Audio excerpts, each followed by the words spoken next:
All right, you guys, welcome back and happy Monday. We're going to be looking at active transport today. Remember, we're still in the unit of cell structure and function. So you should have gone over cell organelles at this point, done a cell analogy. You should also have done some notes and video and potentially a lab on osmosis and passive transport and diffusion. So all of that we have covered thus far. Today we're going to look at active transport. So remembering back to Friday or even Thursday when we looked at passive transport does not require any energy from the cell. Passive transport allows particles, molecules to move freely in and out of the cell without the cell actually having to expend any energy. Active transport is different in that it does require energy from the cell.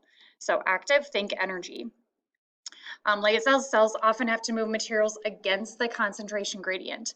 So instead of going from a high concentration to low concentration, like you did with passive transport processes, you are now moving molecules from low concentration to high concentration. So you're going against the grain, against the flow of traffic.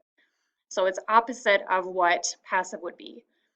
So that's why it requires energy, because you're going against the norm from low to high concentration.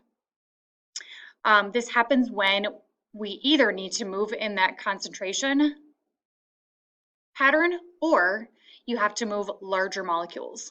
Both of those are going to require types of active transport.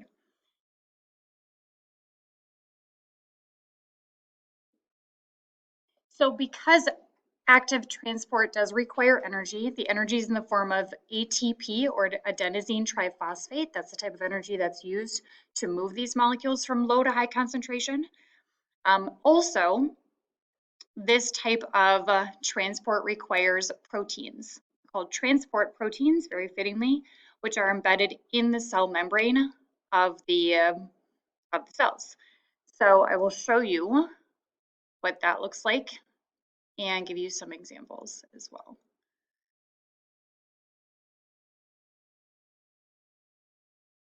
So here you have two. You have glucose in our bodies, or it is moved from low concentration to high concentration, from low concentration in our small intestine to higher concentrations in our blood.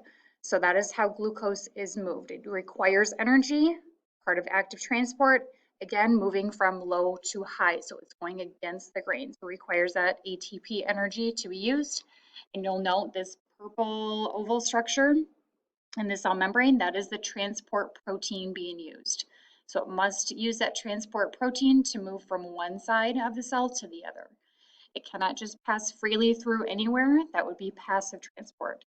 Active transport requires this transport protein to be used. It's like a doorway. Nitrates is another example. Nitrates are moved from low concentration to high concentration in plants to get in plants root hairs. It's going against the traffic or against the grain again. So anytime something needs to move from a low to higher concentration, it's going to require energy to do that, and it's going to require the use of a transport protein. Here's another visual for you. Again, here's your cell membrane. This is your lipid bilayer. That's what the yellow pieces here are. This purple-like structure, that is the transport protein. Using that doorway to allow molecules to move from low to high concentration.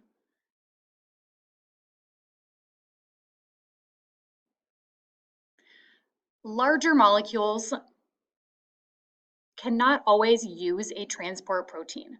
So that transport protein is usually used when molecules are moving from low to high concentration, so against the grain. However, some molecules are too large to even use those transport proteins. So we need to use two other processes called endocytosis and exocytosis. So two other ways, both requiring energy, so both involved in active transport, but two other ways that molecules can either enter or leave the cell. First one is endocytosis. Endocytosis, think in. If movement of large molecules are coming into the cell, It's endocytosis. So you can see this little image up here, this yellow material is moving in to the cell. It's being used up, doing whatever it needs to do its job, and then it's leaving by going out in this area up here. So what happens is part of the cell, if something is moving in, maybe I'll go to the next slide, actually shows it a little bit better. So here's material that needs to enter a cell. It's too large to pass in anywhere else. So the cell membrane acts as a little pocket and actually engulfs, like drops down here, engulfs the larger particles and surrounds them in a vesicle. So it pulls it in by actually using part of its cell membrane to wrap around it and grab it and pull it inside that cell or wherever it's needing to go. That's endocytosis. A couple specific examples of endocytosis are two fun words, phagocytosis and pinocytosis. Phagocytosis is when particles, actual particles or molecules, are taken into the cell.